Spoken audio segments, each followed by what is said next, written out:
When you're a gamer, chances are you have at least one genre you favor over all the others. For a lot of people, that seems to be first-person shooters. But really, almost any genre has its fans. Sometimes to the dismay of the general populace. I myself have a few genres I tend to favor over all the others. For example, RPGs. Those have been a passion of mine since I was a kid. Pokemon and Final Fantasy are literally the reason I learned to read when I was 8 years old. And while I generally suck at them, I also have a soft spot for fighting games and spaceship shooters. But when it comes to the genre I play more than any other, it's beat-em-ups. These games are typically easy to understand, but can have layers of strategy and depth to them. And I think that's what I adore about them. That, and there's nothing that quite eases my stress like punching punks in the face. Quite frankly, I could and probably will make video after video concerning this genre. It's just one of those things I never really get tired of. The history of the genre stretches back as far as 1984 with Irem's Kung Fu Master. This is about as basic as you can get with the genre. A girl is kidnapped and you have to save her with Kung Fu. You walk from one side of the screen to the other, punching, kicking, and dodging a variety of enemies. This was a very popular game at the time of its release, and its NES port is one of the system's most fondly remembered arcade ports. The game has its own interesting history and legacy behind it, but I'll save that for another video. Instead, we're going to leap forward to 1986, a year I seem to revisit a lot. In addition to my favorite game and movie of all time releasing that year, one of my favorite genres began in earnest. Hello everyone, I'm Quinn Michael from TheShaggyTurtleStudios, and this is Renegade. I discussed this game briefly in my last video, in which I mentioned that it was not only the start of the modern beat-em-up genre, but also the start of the Kunio Kun franchise. I also mentioned in that video that the idea for the game came from lead designer Yoshihisa Kishimoto's love of Bruce Lee movies, and his own experiences of fighting back when he was a teenager. In the original arcade game, you play as hot-blooded tough guy Kunio, a delinquent student at Neketsu High whose friend Hiroshi is constantly being beaten by rival gangs. In order to avenge his friend, Kunio goes head-to-head against these gangs in their entirety. By the end of the game, Kunio achieves supreme bad dude status when he beats up the head of the Sanwa Yakuza, an act which would probably get you and everyone you love assassinated in real life. Now, Neketsu Koha Kunio Kun is pretty Japanese. Enough so that Technos thought the game might not appeal to Western players as much. So when they partnered with Taito to bring the game to the West, they figured a facelift was in order. Replacing the Japanese high school and Enter the Dragon motif, they instead splashed Renegade with a coat of paint heavily resembling the 1979 film The Warriors. While this may seem simple, this was actually a fairly costly process, since basically everything was changed except for the base of the game. New title screen, redrawn graphics, and even new English voice samples. Get lost, punk! Thankfully, Renegade was decently successful, ensuring ports and sequels, including the NES release that I'll be talking about alongside the arcade version. Gameplay in Renegade is pretty simple. The game has 4 levels, a subway platform, a harbor, a street alley, and the mob hideout. Each of the first 3 levels are in a single arena, about 3 screens long. You begin right in the action surrounded by enemies on all sides, and as any seasoned beat-em-up player knows, this is bad. Thankfully, Kunio has the right skill set to deal with this problem, although it might take some getting used to. Renegade uses an 8-directional joystick and 3 buttons, a punch, a jump, and a back kick. However, the attacks in Renegade are directionally based, so it's more accurate to say there's a left attack and a right attack. Pressing the attack button that corresponds to the direction you're facing will throw a punch, while the opposite throws a kick. It can be confusing at first, but this is a good setup, since it allows you to deal with enemies from both directions. But there's more. Enemies become stunned as you hit them, and a back kick stuns most foes instantly. Once stunned, regular foes can be grabbed by the collar, and this is when the real fun begins. Pressing the forward attack button allows you to knee the enemy repeatedly, accompanied by the most hilarious sound effect. But more often than not, you'll want to throw your enemy over your shoulder and into his buddies with the opposite attack button. Or if you're lucky, you'll even throw them into a pit. You can also run by double tapping left or right. Once running, you can throw a running punch that usually knocks enemies down in one hit, or come to a sudden stop with a back kick for pursuing enemies. You can also press jump while running for an automatic flying kick. And if you do a flying kick off of a wall, you'll do a triangle kick. Furthermore, once an enemy is knocked over, you can press down over them to crouch down and pummel them, although they can push you off if you don't finish them off fast enough. And other enemies can knock you out of pretty much any grab, so it's best to only pummel an enemy when you don't have anybody on your back.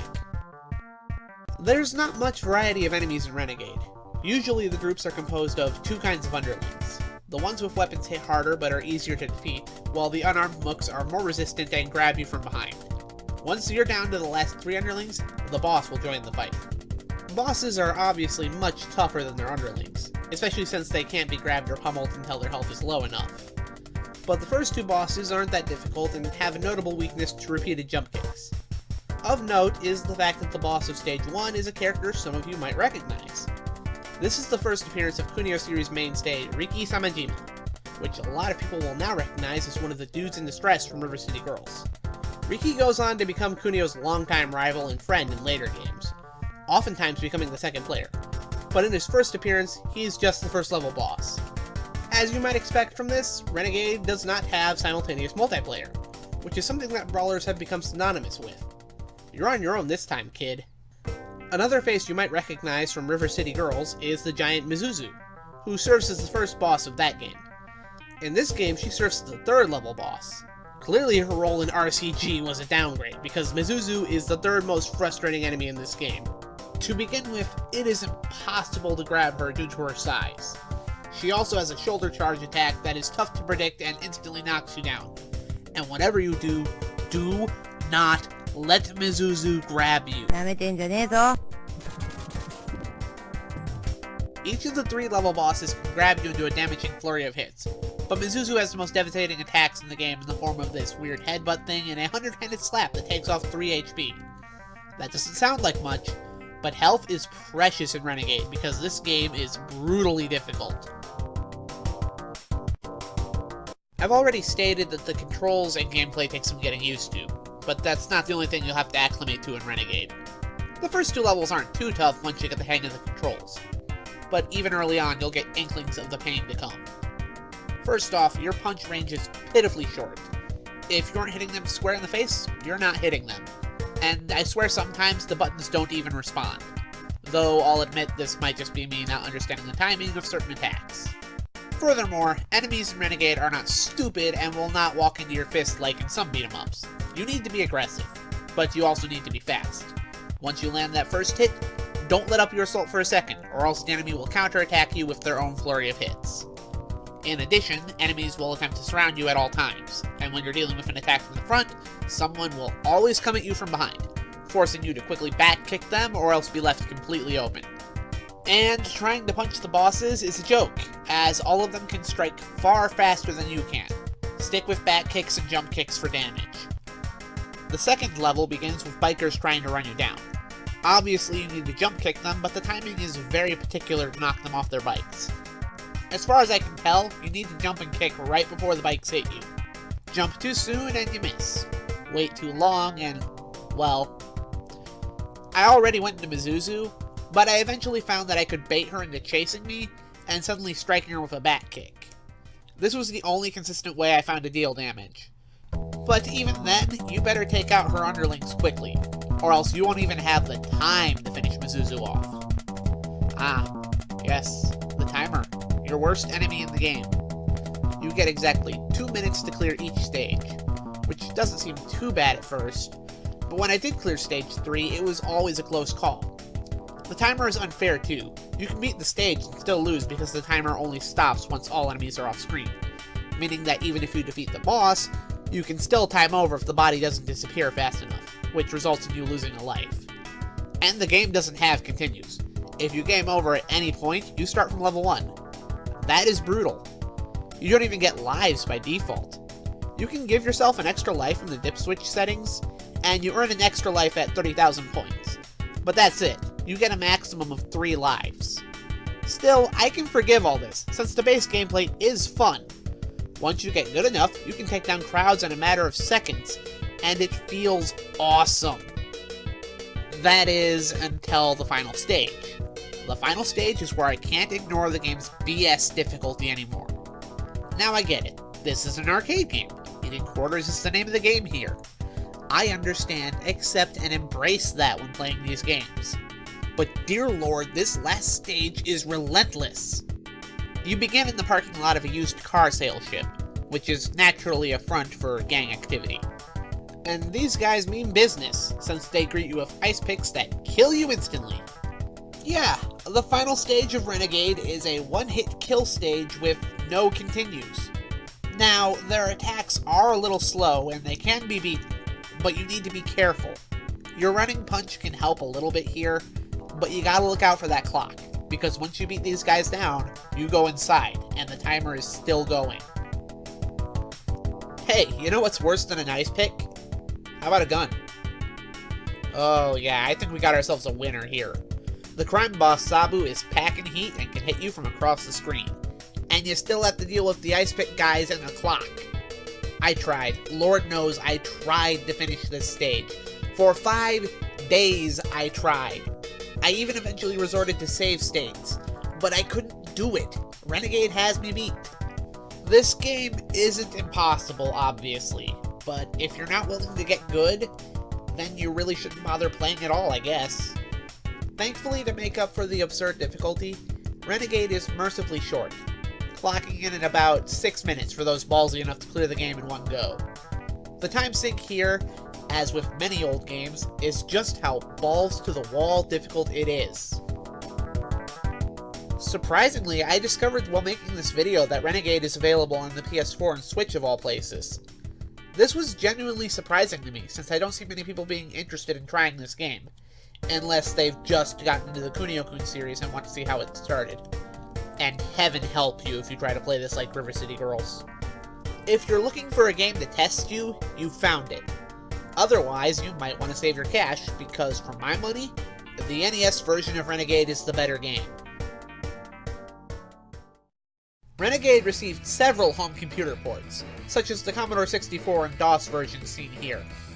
These computer versions were licensed to other companies, with Taito publishing the American computer versions, and Ocean publishing the beloved European versions. Technos had no direct involvement with any of these versions, although they do all closely follow the arcade original. Although the controls in most of these versions had to be altered, since most computer controllers only had one button instead of 3. The ports aren't going to blow your mind or anything, but like I said earlier, the European versions were actually quite popular. The ZX Spectrum version is actually considered one of the top 50 games on the system.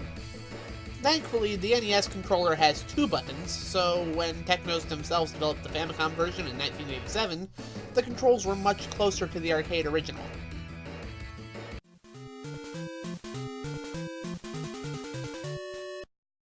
The B button attacks left and the A button attacks right. Jump is achieved by pressing both buttons together and automatically jump kicks, which is one of your most reliable attacks. Other than that, all of the moves from the arcade version make the leap home. Running, triangle kicks, throwing, pummeling, it's all here. But more important than what stays the same is what's changed in the NES version. Many of the changes made to the NES version of Renegade were done to increase the game length. Once again, Renegade takes place across 4 stages, but these stages are now segmented into several areas, rather than single-screen arenas. Stage 1 still takes place in a subway station, but now once you've beaten enough punks, you actually take a ride on the subway, where you fight more flunkies until you arrive at your destination for a one-on-one battle with the gang leader. Breaking the action up into segments doesn't honestly increase the length of the game that much.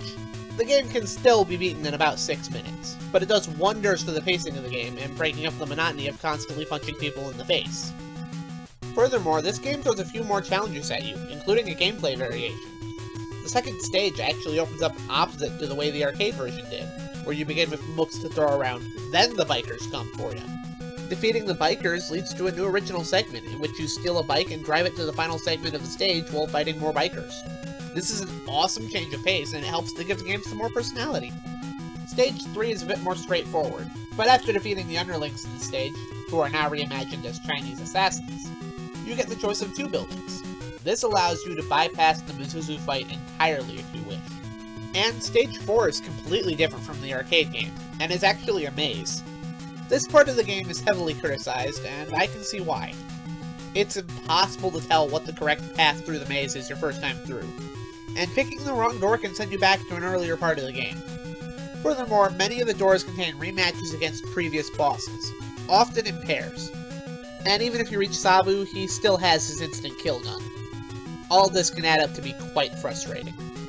However, the way through the maze is fixed depending on your difficulty level, and when you die you simply continue from the start of the segment you were on.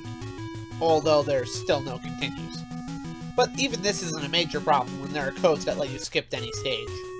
All things considered, I'd much rather deal with the maze than the ice pick gangsters from the arcade game, who are thankfully absent from this version of the game. If there's one flaw I'd pick at with the NES version of Renegade, it's that it might be a bit too easy. Jump kicks are hella overpowered, and enemies are far less in number and aggression than the arcade original. But thankfully, the NES version includes 3 levels of difficulty, so if you want more of a challenge, just boost the difficulty up. All things considered though, I do honestly believe this version to be the better game, due to the pacing and variety, as well as the difficulty not being absurdly unfair like the final arcade stage. If you want to experience the original Kunio adventure, the NES is the way to go. And it seems someone out there agreed with me, since the Sega Master System version, developed by Natsume of all companies, and released only in Europe, Australia, and Brazil, is heavily based on this version.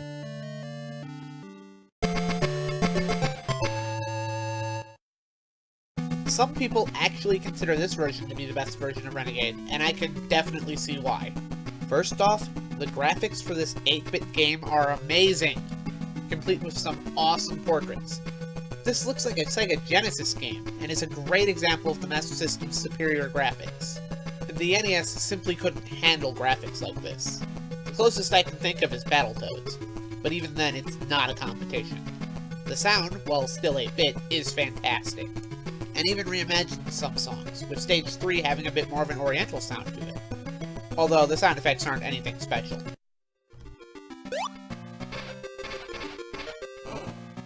The gameplay here is still as solid as ever, and even faster than before. I've actually found that while you can still throw enemies, it's much easier to just knock their lights out, and it includes all of the stages from the NES game. It even throws in a new defeat animation and ending.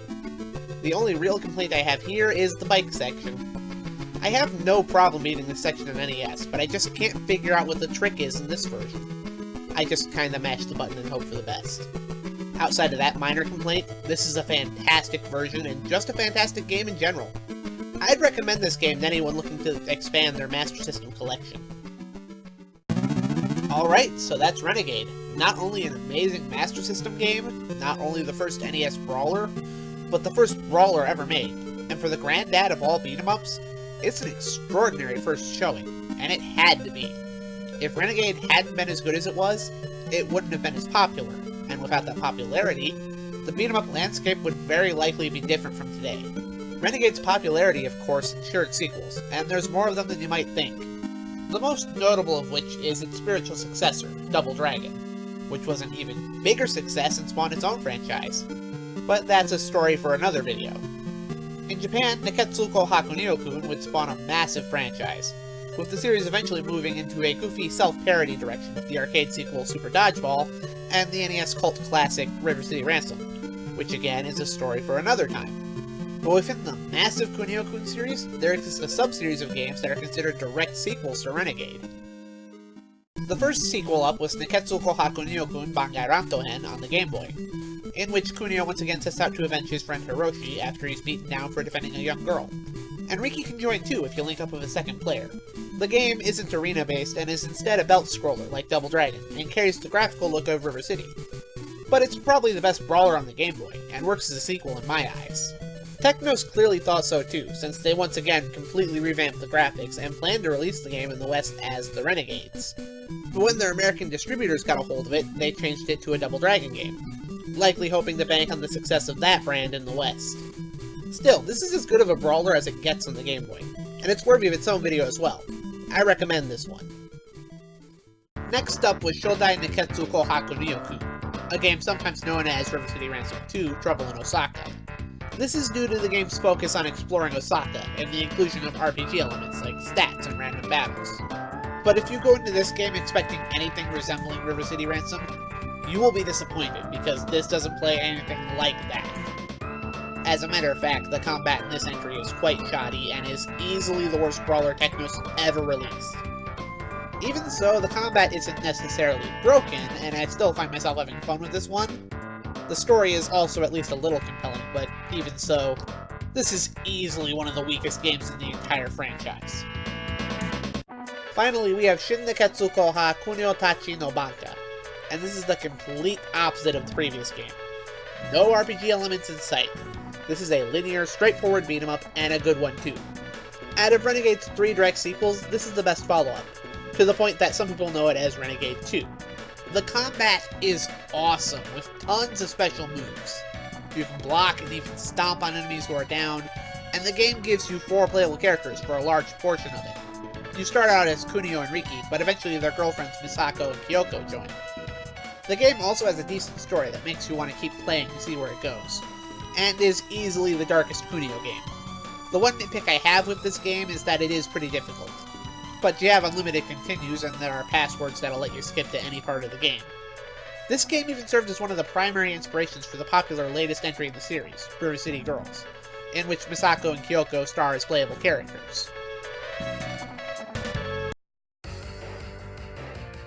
In addition, the original arcade game would finally receive a remake in 2011 on the 3DS. This game was made after Arc System Works bought the rights to Technos' intellectual properties from Million Corporation, and seems to serve as a reboot of the franchise. Unfortunately, this title remains Japan exclusive, as does most of the series, including the 2012 prequel, Riki Densetsu. Thankfully, in 2015, this reboot received its own 3DS sequel, which received an English release under the title River City Tokyo Rumble in 2016, published by Natsume, with a story once again penned by Kishimoto himself. I haven't gotten to play it yet, but I've heard it's a good game, so for those of you still looking for 3DS games you might have missed, this could be worth looking for, alongside the River City Ransom remake, Rival Showdown. The Double Dragon and Kunio Kun series weren't the only things to spawn from Renegade. I mentioned earlier that when Technos brought Kunio to the West, they teamed up with Taito to publish it. And when Renegade was then ported to the home computers at the time, European publishing rights went to Ocean. Well, apparently they also received the rights to create their own exclusive sequels to Renegade. And from this, we received Target Renegade and Renegade 3, the final chapter.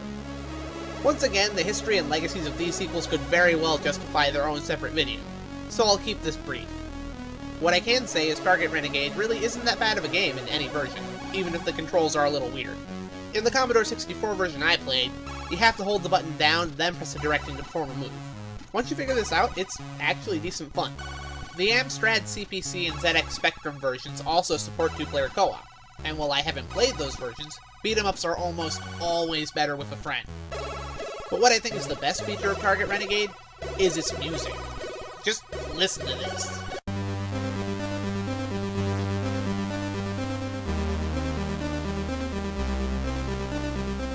Target Renegade actually has quite the cult audience and is considered by most to be a much better game than any of the Double Dragon home computer ports, which isn't surprising, considering how shoddy those ports are.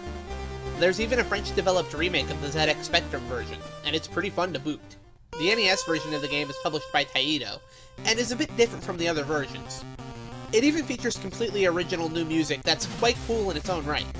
The main character looks a bit too much like Billy Lee from Double Dragon, and while this isn't nearly as good as that game or the original Renegade, it's perfectly acceptable. The same cannot be said of Renegade 3, the final chapter. This game flat out blows. It's crap. By far the worst game in this video, and one of the worst beat-em-ups I've ever played. Not even the music is that great. It's repetitive and bland, much like the game itself. The only cool thing about this game is its box art, which is friggin' rad. Other than that, this game is a total stay away. It would really suck to end this video on such a down note. But thankfully, in 1990, Technos released a spiritual successor to Renegade that updated the formula in a most radical way. This is the Comba Tribes. Now, some would argue the true follow-up to Renegade is Double Dragon 2, since it uses the same basic control style as Renegade. And you'd be right in a way. But I say that Comba Tribes is just as much of a true follow-up to Renegade. Let's call it a divergent evolution of the concept. While the directional attacks of Renegade are replaced with a standard punch and kick with no jump button, a lot of Renegade's other features are present, including running attacks and what I think is the most essential feature, being able to hit your enemies with other enemies. This is something that Double Dragon 2 lacks. Furthermore, the Comba Tribes returns to the level design of Renegade. with each level being an arena full of thugs that you beat up until their boss shows up. By far, though, the best feature of the Combat Tribes is that it goes up to 3 players. Yeah, I kinda doubt I need to tell you at this point that this game also deserves a video. Now, the game isn't perfect, and while it lacks the instant deaths of Renegade, it is still brutally hardcore. But as far as updates to a classic formula goes, this is a fantastic send-off. And that's the history and legacy of Renegade, the very first brawler. Sure, it has its problems, but for the first showing in a genre, it's an extremely strong start.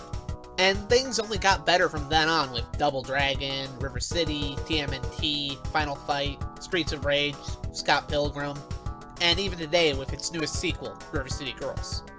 Well, that was its newest sequel, but in August of 2019, we're getting yet another follow-up, in the form of a spin-off called Stay Cool Kobayashi-san. And it looks weird, but cool. Might be worth checking out. Without this game, it's hard to say if beat-em-ups would have even been a thing, and even if they had, I bet the landscape would be very different without it and its inspiration. So fans of these games, and brawlers in general, owe a debt of gratitude to Yoshihisa Kishimoto, Technos Japan, and Neketsu Koha Kunio Kun, otherwise known as Renegade.